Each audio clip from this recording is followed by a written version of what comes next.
بسم الله الرحمن الرحيم والصلاة والسلام على رسول الله وعلى آله وصحبه ومن والاه أما بعد. يقول المصنف رحمه الله تعالى في القول في عذاب الميت ببكاء أهله عليه.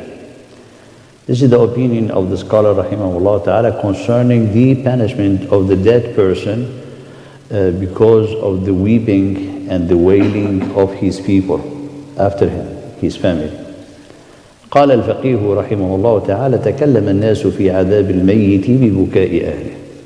Whether truly the person, the dead person, the deceased person will be punished and tortured in the akhirah because of the weeping of his family. And we'll say weeping is beyond what is permissible, which is the wailing, screaming, and ripping the clothes and so on. قال بعضهم إن الميت يعذب ببكاء أهله. Indeed the person who passed away, he will be also punished by the wailing of his people. The evidence in that is the hadith of the Prophet ﷺ narrated by Ibn Umar, and is also said by Ibn Abbas, and this hadith in Al-Bukhari في كتاب الجنائز. إن الميت ليعذب ببكاء أهله. إن الميت ليعذب ببكاء أهله. Indeed, the deceased person will be punished, will be doomed and chastised by the weeping and the wailing of his family.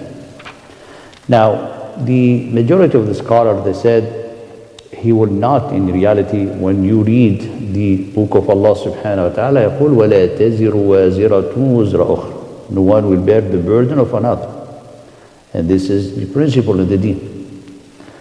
However, Rawa al-Qasim ibn Muhammad, Sayyidah Aisha radiallahu ta'ala anha, also she criticized this hadith, not criticizing what the Prophet sallallahu alaihi wasallam, but she said, إن عبد الله بن عمر يروي عن النبي صلى الله عليه وسلم إن الميت ليعذب ببكاء أهله. So the guy is wondering, is Abdullah ibn Umar narrating this hadith?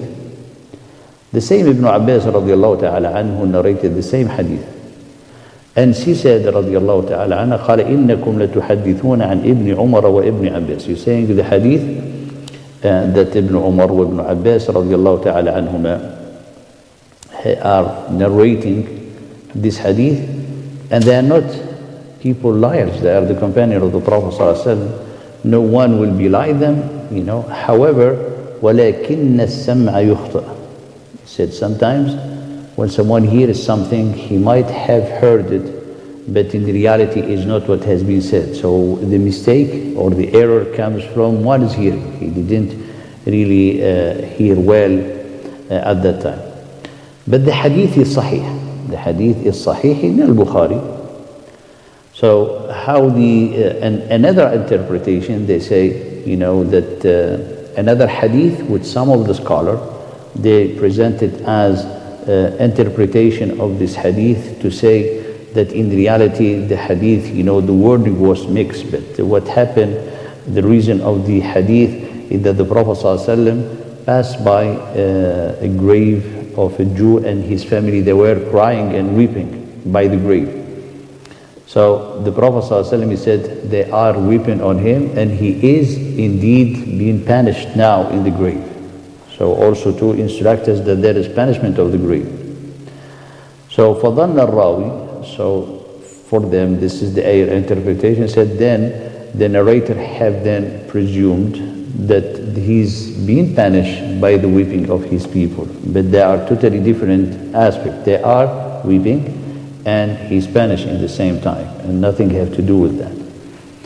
But the hadith again is sahih, and these ahadith do not conflict, or the principle of the Quran, لا تزر وزرة وزر أخرى. No one will bear the burden of another. However, in the time of the generation, قال إن الميت ليعذب ببكاء أهله. Why? Because he used to order them to do so after his death.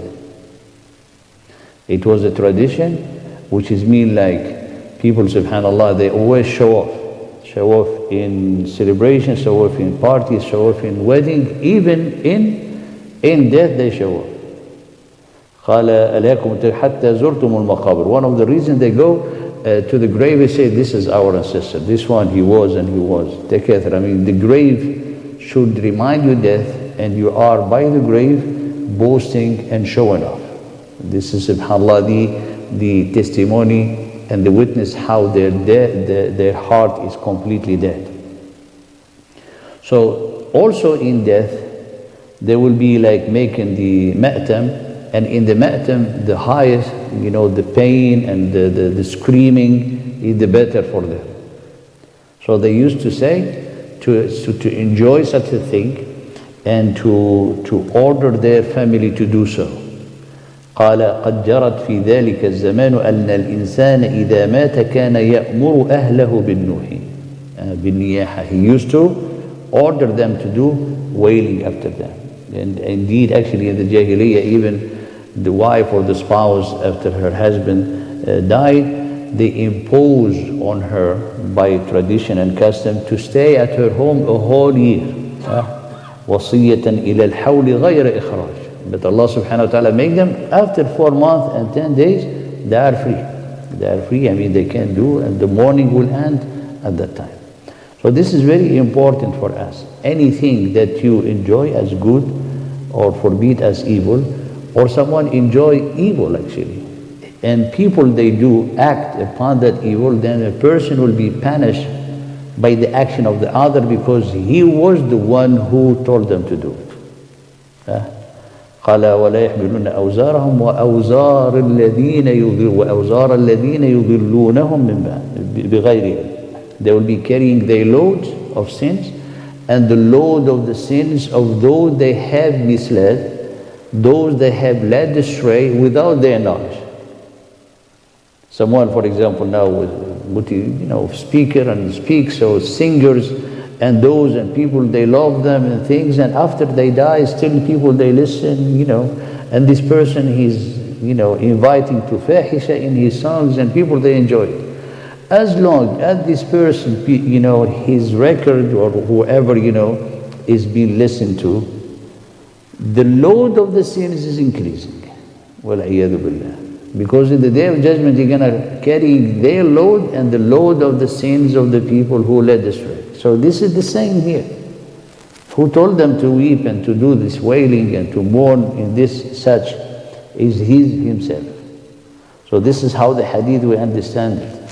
So that's why the Prophet ﷺ قال إن الميت ليعذب ببكاء أهله. نسأل الله سبحانه وتعالى أن يرزقنا الاتباع وأن يثبتنا على الصراط المستقيم. اللهم يا مقلب القلوب ثبت قلوبنا على دينك. اللهم ارزقنا العلم والفهم في دينك حتى لا نتبع إلا ما يرضيك عنا يا رب العالمين. اللهم تب علينا إنك أنت التواب الرحيم وتقبل منا إنك أنت السميع العليم. ربنا توفنا برحمتك مسلمين. وصل اللهم وبارك على سيدنا محمد وعلى آله وصحبه وسلم تسليما.